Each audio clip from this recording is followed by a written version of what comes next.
what's up everyone? Welcome back to the channel. Welcome back. Hope you're having a beautiful day. Good day. Just a wonderful one.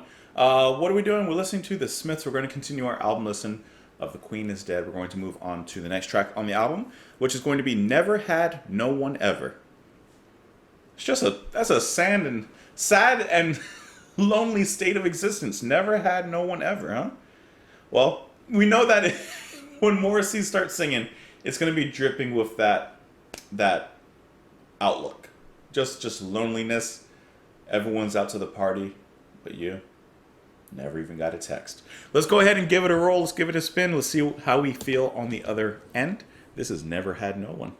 No, Never Had No One ever. Not even no one now. Ever. Smiths. When you walk without ease on these streets where you were raised, I had a really bad dream. It lasted 20 years, 7 months, and 27 days, and I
I can't tell if he's laughing or crying there at the end, but he sounds like he's kind of cracked. He's kind of lost himself a little bit. The outro of the track is a nice little extended.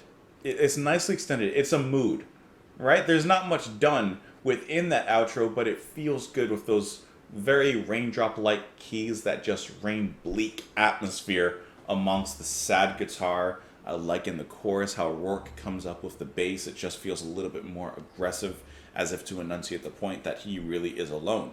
And he's always been alone. Even if he was with this person whose door he's standing outside of, not meaning to intrude, not meaning to Peter Gabriel, but it just feels very bleak. And the music, and especially Morrissey's voice and his vocal styles, emulate and almost exaggerate the melancholy. This track is dripping with melancholy. And I can definitely understand how some might not enjoy Morrissey's voice or even what he does with his voice. He plays around with his dramatic role here in the song. He really feels it. He really, goes on these little, I don't want to say vocal gymnastics, more of a tumbling class, but but he kind of plays around with it. But I really like that. I like what he does. He usually sings in a very kind of low, low down, earthy singing kind of tone. But I think the way that he plays that field works really well within the music. The guitar is appropriately atmospheric as well. Like I said, that ending with little raindrops of keys or whatever that may be, that feels really good in establishing and finishing us off with that particular mood. It just feels really good. And like I said, the ending, I think he's kind of lost it a little bit. He's kind of lost it. And you feel that desperation that he feels. He's singing it, so you feel it audibly. But when you're looking at the lyrics, when he says, now I'm outside your house, I'm alone. Now I'm outside your house, I hate to intrude. Like I said, I hope it's not like Intruder where he's breaking in the house.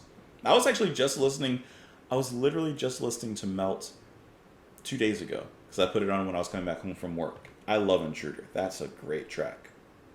When you walk without ease on these streets where you were raised, I had a really bad dream. It lasted 20 years, 7 months, and 27 days. I'm alone. And I never, ever had no one ever.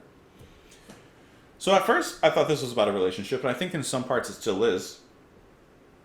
When he says, when you walk around without ease on these streets you were raised, I had a really bad dream. It lasted for this long. So he's talking about the place where he grew up, and he doesn't feel quite comfortable there. And he was there for 20 years, 7 months, and 27 days. He knows down to the minute how long he was there. Now I'm outside your house, I'm alone. I'm outside your house, I hate to intrude, I'm alone. I never ever had no one ever. Never ever had no one ever. Or maybe it really is just a love song. Maybe he grew up there. Maybe he fell in love with someone there. And now so many years or so later he came back and it's just not the same. But he's trying to get that second chance. I hate to intrude. I don't know. Let's take a look and see if there's any interesting facts. According to Marr, the atmosphere of this track pretty much sums up the whole album and what it was like recording it. The lyrics to the song reflects Morrissey's feeling unsafe and being from an immigrant family not at home on the streets of Manchester. Okay, so he never felt like he fit in, basically. Okay, so I was pretty much completely wrong with the love angle. It's more the feeling of not having somewhere that you feel you belong, and you're looking for somewhere to belong, to quote Linkin Park, Meteora, the second album. That was fun. But either way, let me know what you guys thought of this track. You can let me know in the comments below. I hope that you enjoyed the music. Hope that you enjoyed myself. You can follow me in a bunch of places, and I hope to see you tomorrow. I'll see you then, guys. Bye.